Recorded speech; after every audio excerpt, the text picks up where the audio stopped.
Last Friday, the Biden administration released the U.S. intelligence briefing officially announcing that the Saudi Crown Prince Mohammed bin Salman approved the murder of Jamal Khashoggi, who was, of course, an American resident and a writer for the Washington Post. Biden then announced sanctions on several Saudi officials with ties to MBS, but did not do anything with regards to MBS himself, concluding that, quote, personally punishing the de facto leader of a close ally would carry unsupportable diplomatic costs. Joining us now to discuss is MSNBC anchor Ayman Mohyeldin. Ayman, thanks for joining us. We really appreciate it. So great to see you, Ayman. My pleasure, guys. Good to be with you. Absolutely. So break down the situation for us. The latest developments I saw was Secretary of State Anthony Blinken saying, well, the Saudis don't get to choose, Saudis choose their leaders, not us. So we're the ones who have to abide by that. What do you make of the administration's handling of this, which is not all that different from the Trump administration's?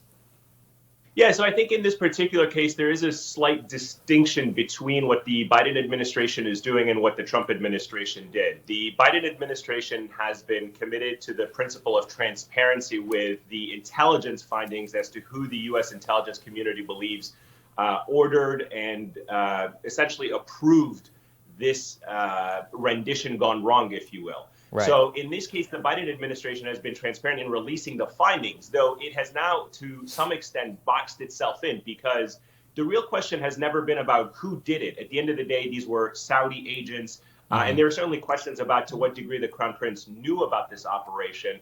But the question was always going to be, what will the United States do about it? And here's where there may be some similarity between the Biden administration and the Trump administration. The Trump administration obviously did not do much about it, certainly when it came to the Crown Prince.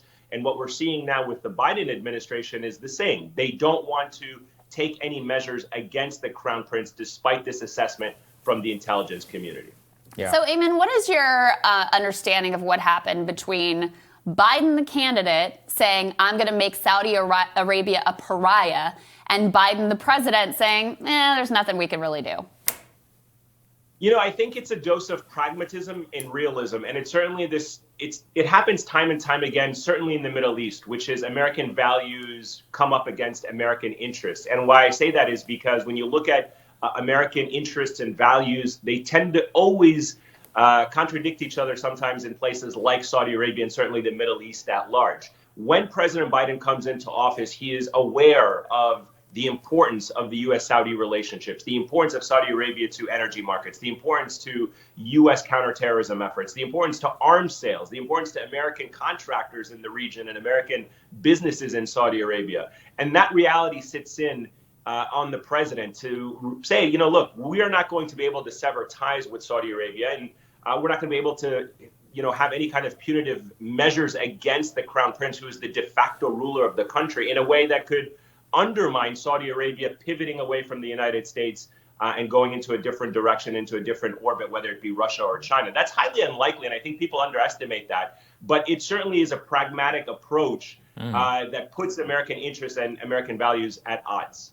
So let's talk about that, though, because one of the claims there was, you can't do this. You would isolate the Saudi Crown Prince, and it could, lead to this geopolitical realignment towards China, et cetera. What do you make of those claims? Because they were dismissed by many of the people in the administration at the time of the killing of Khashoggi. I heard it on your network. They were quoted in every story in the New York Times and the Post, and now it's a totally different tune.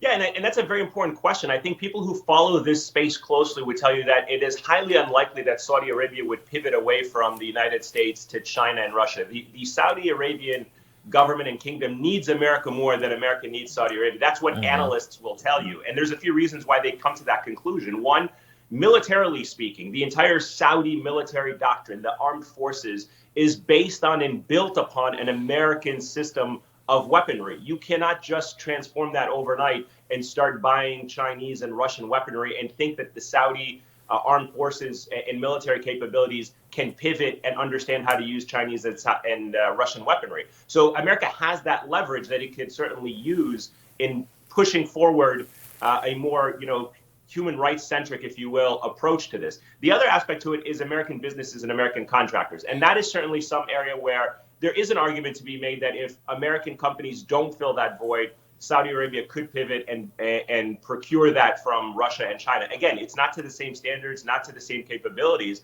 but it does underline how difficult of a situation it is. But to your point, yeah, a lot of people believe that America can actually take a stronger approach and that it is not as dependent on Saudi Arabia as it once was when it comes to the most important issue, which is energy and carbon energy in particular. And Ayman, what do you make, Sagar was alluding to this a little bit, but what do you make of both the Democratic response to this inaction from Biden versus how they may have acted if it was the Trump administration giving MBS a pass? And do you think that the media has handled this in an equivalent manner? So there's a few points to that with respect to the political parties. I interviewed Senator Bob Menendez, chair of the Foreign Relations Committee. I interviewed Representative Jackie Speer. Bob Menendez told me that he would not meet with the Crown Prince if he were to come to the United States. And that's a very important statement to be heard. In some ways, it's his own individual sanctioning, if you will, of the Crown Prince, obviously a very important figure in American politics. Jackie Speer said that there should be sanctions, and other Democrats have called for sanctions against the Crown Prince in ways that other leaders have been sanctioned by the U.S. government. Do I think that the media has approached this with the same way that had it been under the Trump administration? I think the reality is slightly different. Why? It has to do with the personality and the approach, which is President Trump went out of his way to defend the Crown Prince personally. He said that he didn't think he did it. He took the king's word for it that he didn't do it. And so certainly there was that personal component to it, layered by the fact that you had Jared Kushner, who had a very close personal relationship with the Crown Prince. I don't think anybody's looking at Joe Biden and saying he has a personal relationship with Saudi Arabia, but there certainly is, to some extent, very valid questions about whether or not the Biden administration is going to follow through on what the candidate said, which is Saudi Arabia will be made into the pariah state that it is. Right now, so far, I guess we're about maybe 40 days or so into the administration. It does not look like it is taking those measures to hold him personally responsible, despite saying he is personally responsible. Yeah, I think that's right. Thank you so much for joining us, sir. Really appreciate it. Great to see you, Ayman. Thank you. My pleasure. Coming up, a large California union files a complaint against Marriott, questioning that hotel's use of PPP loans. The co-president of that union is going to talk to us next when Rising returns.